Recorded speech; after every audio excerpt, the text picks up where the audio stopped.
Psalm 82 verse 5 says, "They know not, neither will they understand.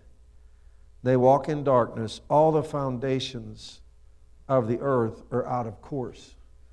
I don't know, those of you who are block layers or even know anything about laying blocks, you lay a course of block on top of the other course of block. Well, once it's off course, how do you lay a foundational piece of wood at the top of the foundation? If the foundation is wavy, you're going to have a straight piece of wood and it's going to expose a gap, or it's going to expose the lack of the building. So if the foundations are out of whack, there's really no reason to go any further in life. We all try to build past what we built underneath us, but I don't think that it works very well. You just seem like you got to go back and redo it and redo it and redo it. And I don't know about you, I've had all the redos I'm interested in. In the car business, we used to hate comebacks. It's something funny about the car business. People would think if you made a mistake, you didn't fix their car on purpose. And you think you're crazy. I want that thing out here and I want it right. You kidding me? You think I want to look at it again? I mean, they don't realize they misunderstand motives. You just wanted it fixed right the first time because you want them happy and you want to get rid of that thing. You don't want it laying around. So anyway, the foundation is underneath, is broken and crooked.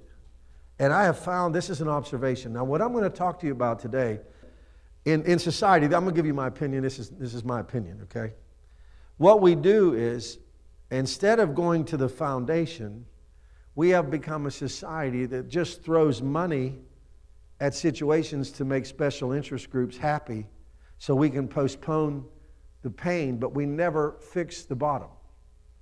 So we make different parts of society happy by taking this down, putting this up, giving this person money, buying your wife something just to shut her mouth, the wife doing something just to shut the husband up. It becomes a performance mode no matter where you're at. You need to get your employer off your back, so you put in a couple good days so you can get the heat off so you can still go do what you want to go do. And see, none of that is really buildable. All that is a fireman putting money on things to shut people up or to get a vote or to get the stress out of your life. But there's nothing that you can set on there that'll carry weight. Foundations are meant to carry a tremendous amount of weight.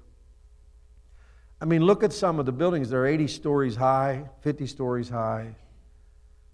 You realize how much weight that is. A lot of weight. Those trade towers in New York had a lot of weight. The foundations are huge. So the whole point in building a foundation is you build a foundation to bear a tremendous amount of weight because you never tear that foundation out your whole life. Your whole life, your life is weighted on that foundation. That's how important it is. It's the last place you ever want to hurry is at the bottom. That's where you take all the time. And everybody likes to skip the bottom because it's not very pretty.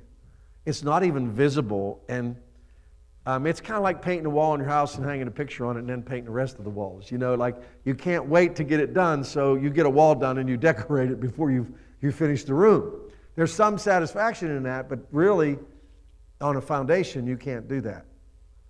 So it's very important. I don't know about you, I don't want to rebuild over and over and over again. So how do you repair the building? Well, anybody that's ever remodeled or worked on anything, cars included, whatever it is, what you do is you just keep taking things apart till you find something that's straight and true so you can build from there. Well, how long does that take? I have no idea. It depends on how many things have been built crooked on top of the one thing that is straight. So when you go to remodel, you literally have no idea how long it's going to take. And if you're thinking, I'll be done with this by September, I don't ever see that really happening. You might be done sooner if things are straighter when you rip the top off. But usually it takes a lot longer than you thought, costs more than you wanted to pay. Until you can find something right that can be built on, you continue to dismantle. Well, that's a principle, isn't it? Okay, so we're going to live by principle this morning, which we should every day. That would mean your life, when you get God in your life, He's going to be dismantling until He finds a level truth to build on. So all the things you build on your life that are out of plumb or crooked or done in a hurry, if you really want God's best, you're going to have to let God clean it all off till He finds some square things to build from. And if you knew what they were, you wouldn't have done them, so you don't know what they are, so you don't know how deep God is going to dig you. See, it takes faith to breathe. You know that, right?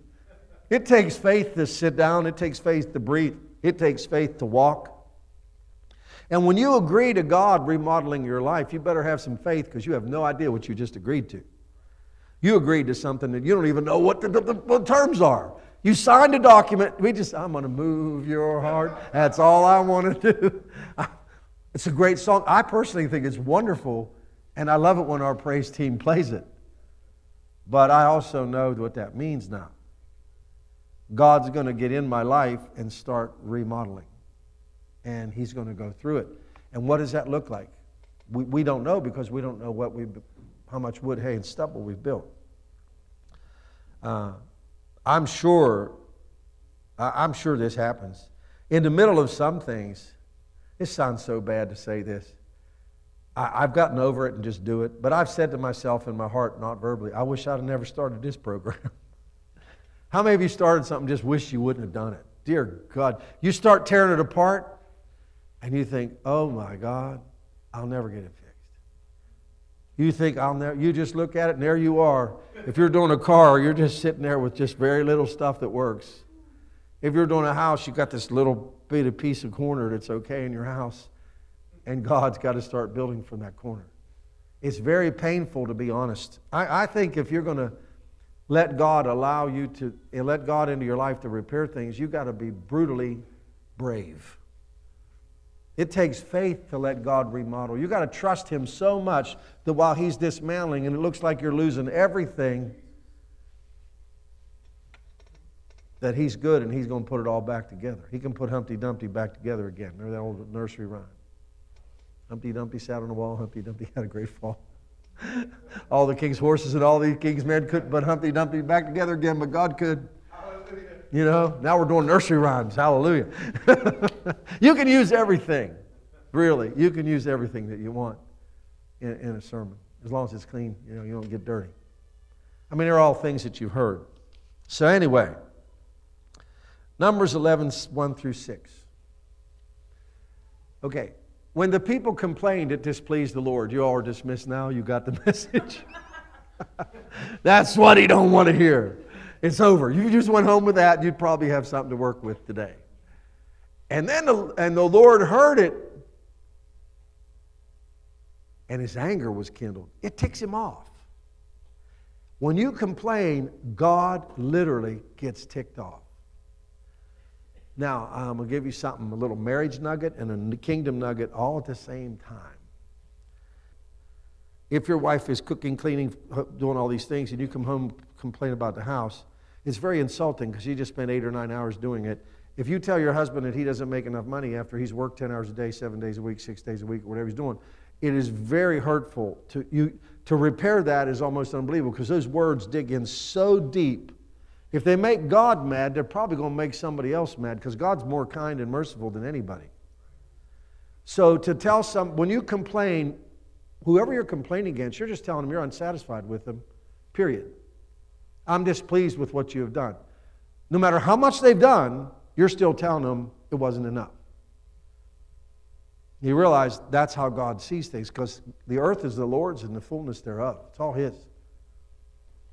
God says he takes pleasure in the prosperity of His servants. So the wealth or money, He's working on it. He says, by my stripes you're healed.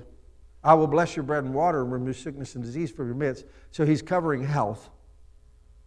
He tells you how to have relationships. I mean, He got on the cross, died, said it's finished. So there's nothing else for Him to do except you enter into what He did. So on His side, He completed the equation. And remember the song, He gave His life, what more could He do? Oh, how He loves me and you. Remember that song? Okay. He gave His life, what more could He do? Complaining is saying like, I'm dissatisfied with what you've done.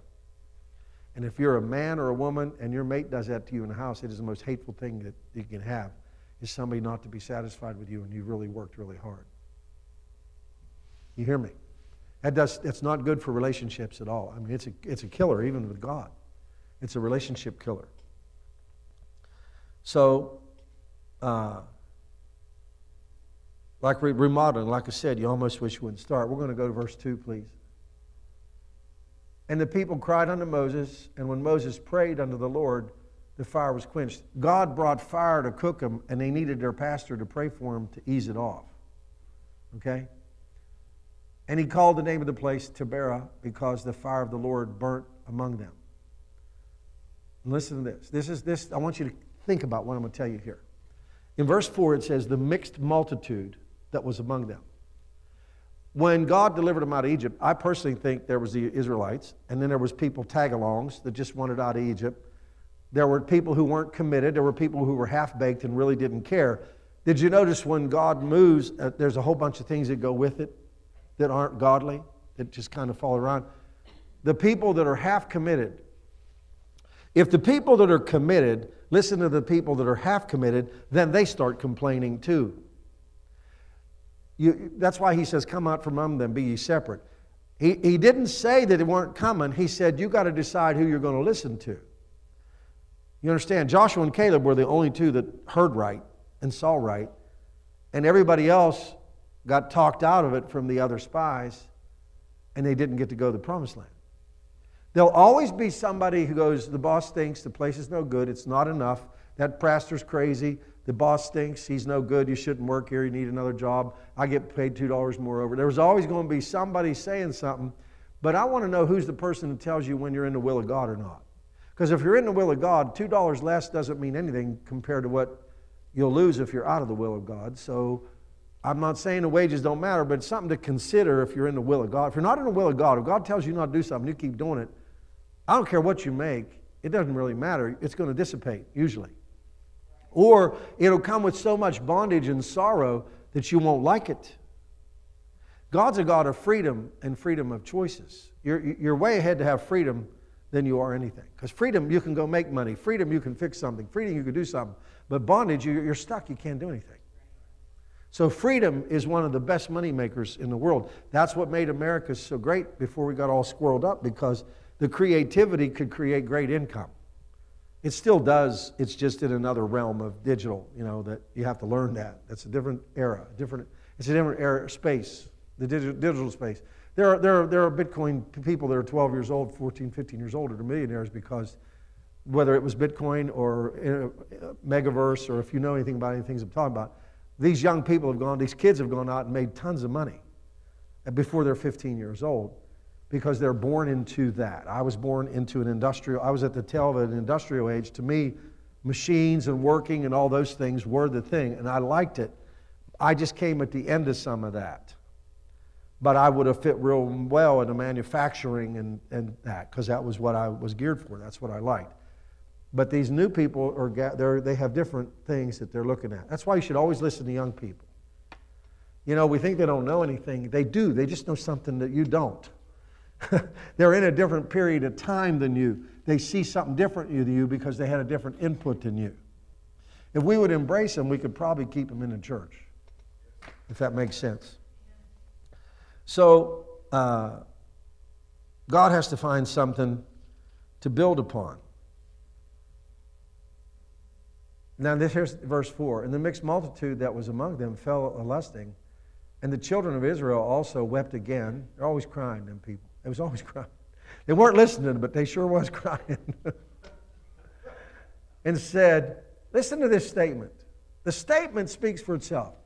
Who's going to give us flesh to eat? Who's going to solve our problem? I don't want my responsibility. I want somebody else to solve it. Who's going to give us food? They didn't want the responsibility of taking care of themselves. Scary. See, when you want to be independent, you better be able to shoulder weight, because your freedom creates responsibility that you have to do. What they didn't realize is they were so focused on what they wanted. God wanted to give them the land that the cattle can live on and grow the food, and he was wanting to take them to the promised land, and they was too busy whining in the desert, not realizing they looked at their only meal they weren't getting, and God wanted to give them the cattle, the land, the grapes, the food, the water, everything. But they couldn't see it because of their paradigm of life. God wanted to give them the farm, and they wanted an egg. They didn't want a chicken. They just wanted an egg. God always wants to do more than you know. Wants to give you more than you can imagine.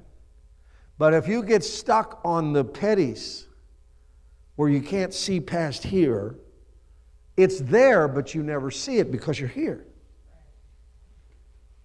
As soon as Lot got separated from Abraham in Genesis, as soon as Abraham separated from himself who God didn't tell him to take, listen to me, when you got people in your life that God didn't tell you to bring along, they mess up your eyesight.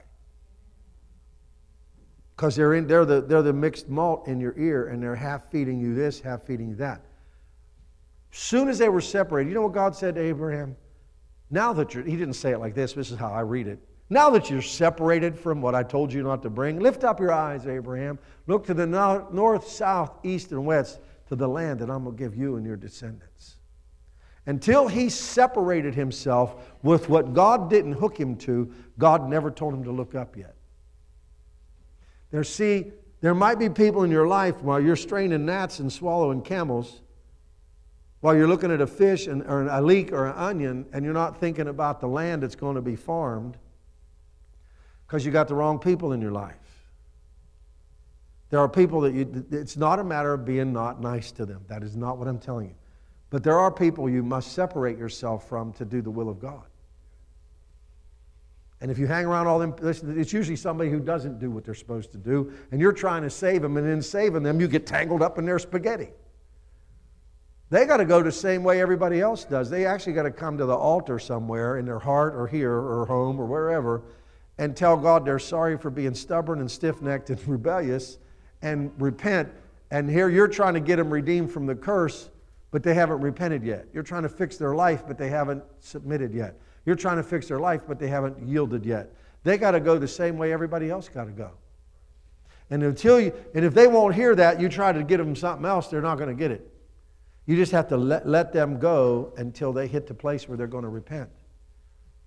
Sounds terrible. I didn't say treat them bad. I didn't say don't be nice. I said understand your relationships. Understand your relationships. Some people are just flat out no good for you. You get involved with them, you get in trouble. Your life gets tangled. So, God wanted to make them responsible, so in order for them to have land, they had to be willing to carry weight. Everybody wants to go to heaven, nobody wants to die. That's my famous line. I say that all the time. Because everybody wants to go to heaven, but nobody does want to die. But guess what? In order to go to heaven, you have to die. You got translated, but I think they're coming back in Scripture. Elijah and Enoch are coming back, to my knowledge, and they'll probably have to die because it's appointed that every man wants to die. And after that, the judgment. So the system, now here's the problem. There's two systems, right? There's God's system and the world system. The system of the world arranges its whole life so you have to depend on it. And everything that they arrange for you has a control mechanism hooked to it, and it's for your captivity. You can do this, but you got to do that. You can have this, but you got to meet this. It's all about controls.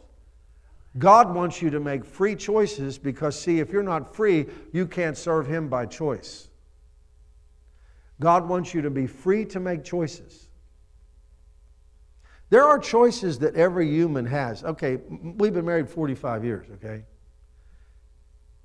I can suggest to her what she should do with her health, but I can't tell her it's her body. What if I'm wrong and she dies? You hear me? Each person has that choice over their own personal life. I can suggest, I like to think God would talk through me, but it's her body, so she's going to have to figure out what's proper for it. Well, example, You know somebody gets a cancer, and there's a chemical treatment, a surgery treatment, a radiation treatment, and then there's a, what do they call that when it's natural healing? Homeopathic, okay. Well, there's 4 choices. Unless I get a, thus saith God, honey, you need to go, I think she has a right to decide which she has the faith for.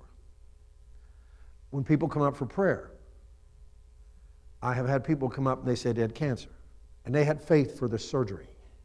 I know God's will is ultimate healing, right? So we're going to believe for that. No, I'm not for him or her. You know what I do?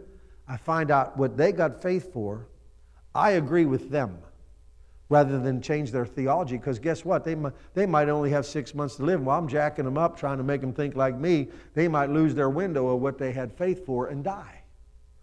So instead of fighting with them, I find that agreement. If they got faith that the doctor's going to do it and God's going to help them with the doctor, I add my faith to them and the doctor, knowing the whole time the ultimate thing is for God's healing, but it doesn't always work that way depending on each person. So you work with where they are. Do you understand? You can know the ideal truth, but not everybody's going to be able to do it that way. You're not even sure you can do it that way yet until it's you. You know what I mean? You don't know what you're going to be like until the pressure's on you. That's why I'm going to say something here. That's why, like with death, this sounds, but I think it's really good to take care of your own. Your mom, your dad, all the people. It keeps you in touch with reality. You might, when your parents get sick, it really affects your life, okay? But when they get sick, it keeps you in touch with eternity. It's not just a one-way thing. You're not just, you're trying to take care of them. When you're around people that are dying, you know something. You know something that other people don't know because you're connected to the exodus of this planet. It keeps you in touch that you're going to die. And I'm not being dismal. It's just a reality. And it makes you think right. It sobers you up. It makes you reprioritize what is important, if that makes sense. The more you don't hook up with reality, the more miscalibrated you are, including dying. So God wanted to give them land, and they wanted to settle for a meal because the land created a lot of weight and responsibility. Matthew 7:24. The Bible's just such a book of truth. It's so wonderful. Best thing in the world. Best thing out of this world, too. In and out of the world. It's just great. Okay. You guys are very familiar with it. We're just going to go through it real quick. Therefore, whosoever hears these sayings of mine and does them, I will liken him to a wise man who dug down deep and built his house on a rock. And the rain descended, the storms came, obviously, and that house is standing. Everyone that hears and doesn't do them, he shall be likened unto the foolish man who built his house on the sand. And the house was knocked down from the storm.